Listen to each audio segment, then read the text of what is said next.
All right, I promised that D Vampire Hunter D would be featured in this video, but unfortunately, D is busy and can't make it. I apologize for that, but we got another equally beloved vampire crew instead. So here we go. Otaku media is a source of alternative power. If a normie is to draw power, they must draw it from their connection to the natural world. But an otaku draws their power from things that connect to a different world than our natural world. For example, you have the concept of a mech, like a giant humanoid robot. It's not the result of some extreme fetishization or exaggeration of military technology. It is the act of making something entirely new based on military technology. This pattern is found all over anime. Another example is like an extreme alpha character, such as Kenshiro from Hokuto no Ken.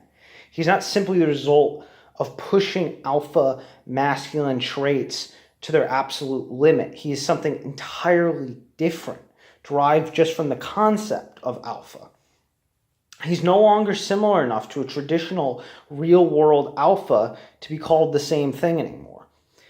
And these examples are endless in otaku media, but the most famous is moe. Moe, in layman's terms, means an infatuation with cute anime girls. These cute girls are not simply the ideal perspective of what a girl should be. They are something entirely new that has separated itself from a real-world human girl. But really, moe simply means an infatuation with something that does not belong to the natural world, something that empowers those who understand it. Therefore, the infatuation with mech is in fact a type of moe. The infatuation with Kenshiro type characters is a type of moe. The infatuation with superpowers is a type of moe. The list goes on. That is because any anime worth being anime supports this concept of infatuation with something that has separated itself from the natural world. Doing so is conforming to the otaku identity. Konata said it herself in the Lucky Star video game. Moe is the greatest cultural achievement. When moe is brought to its ultimate concept, it simply means the otaku identity. And therefore, any otaku would agree with Konata's statement. There is a concept of escapism that is simply a misunderstanding of the actual application of these things that are not found in the natural world.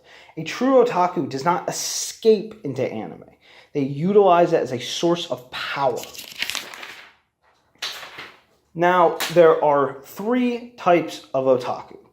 You got your type A otaku, and these are your Alucards of the otaku. Otaku who wish to reconcile the alternative power that they draw from anime, and other otaku media, of course, with the real world, or the conventional. The real world is the conventional. These otaku tend to have a strong interest in works that have a conventional relatability aspect to them. This often amounts to some sort of masculine force to grab onto. It could be a superhero like Kenshiro, or it could be a spaceship like the Yamato. These works are therefore considered type A works if they, are dominant in featuring these things. That's not to say that any work that features masculine entry points is immediately classified as a type A work. Like take Toaru Majutsu no Index, for example, which features a lot of masculine entry points, but is definitively not a type A work. And then we got type B otaku. These are your Draculas of the otaku. These are otakus who are fully committed to the alternative power that they draw from anime and other otaku media and have no need whatsoever to reconcile it with conventional power.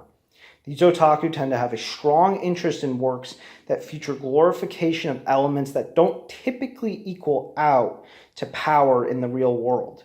This could be cute bishoujo characters, or it could be a character whose laziness is glorified, like Kinnikuman from Kinnikuman or Kirito from Sword Art Online. Works that are dominant with these elements are therefore considered type B works.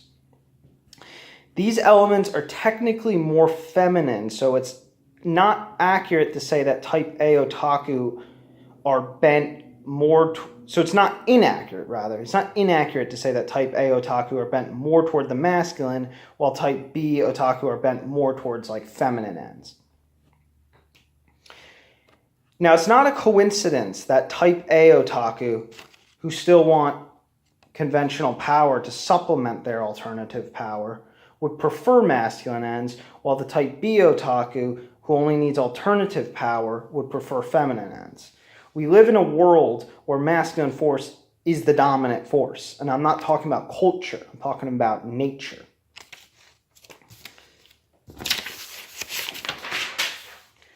Now, it is certainly possible to have an individual otaku or a work that stands somewhere between type A and B, containing traits of both.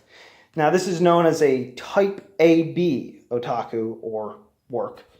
And notable examples of this would be like Evangelion and Shingeki no Kyojin, along with those works' respective creators. So then finally, we have the type C otaku. And these are your Belmonts of the otaku.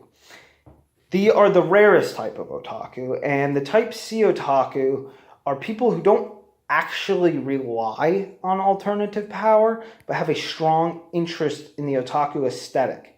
If there's a work that embraces otaku aesthetic, but doesn't clearly reflect type A or type B values, then that's a type C work.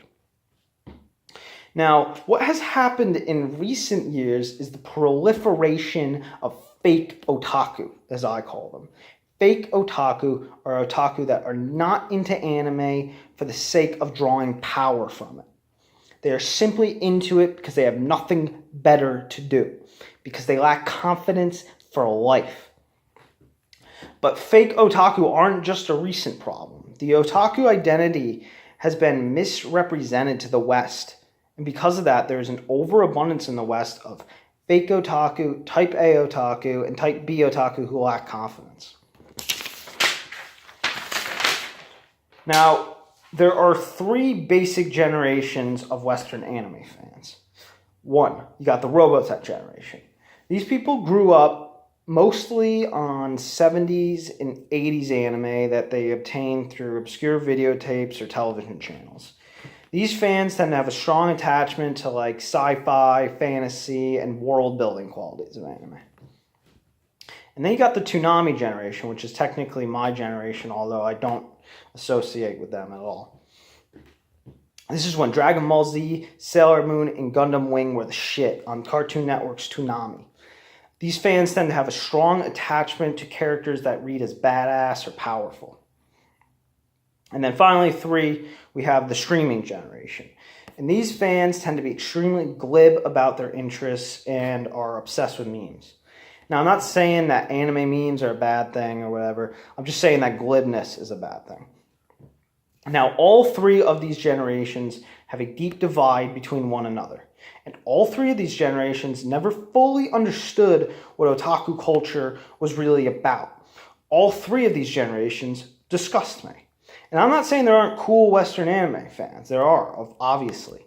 I'm talking about the collective culture as a whole. The collective culture as a whole is just mostly rotten. Lack of confidence and lack of identity is the issue at the center of this. This lack of confidence manifests in two ways. One, in fake otaku who have no confidence for life, and thus they reach to anime and the like to mend their wounds. And then two, in real otaku who have lost the religious component to their interests, which is naturally going to cause things and problems like the bizarre like moe versus non-moe divide. Also, real otaku losing confidence is going to make them more and more annoyed at newer anime for not rekindling their confidence, especially because much of the newer work itself lacks confidence in some way or another, even if it is a generally good work. There's a concept of gatekeeping that is vital to a healthy otaku culture. Gatekeeping means keeping people out who don't understand the true essence of otaku media. Fake otaku. In Otaku no Video, when the main character expresses interest in becoming an otaku, the otaku put him to the test and train him to become a proper otaku. This reflects the notion that a healthy otaku culture should have strong values that it prides itself on and doesn't have tolerance for those who will not conform to those values. Jikai. I will be doing the first of a 2 or 3 part series on what is moe. I will answer the age-old controversial question of that polarizing word. I will be getting into the history, the essence, everything. And again, I apologize that D couldn't make it. He is a busy man, or rather a busy done peel, and I promise that will not happen again. 君は時の涙を見る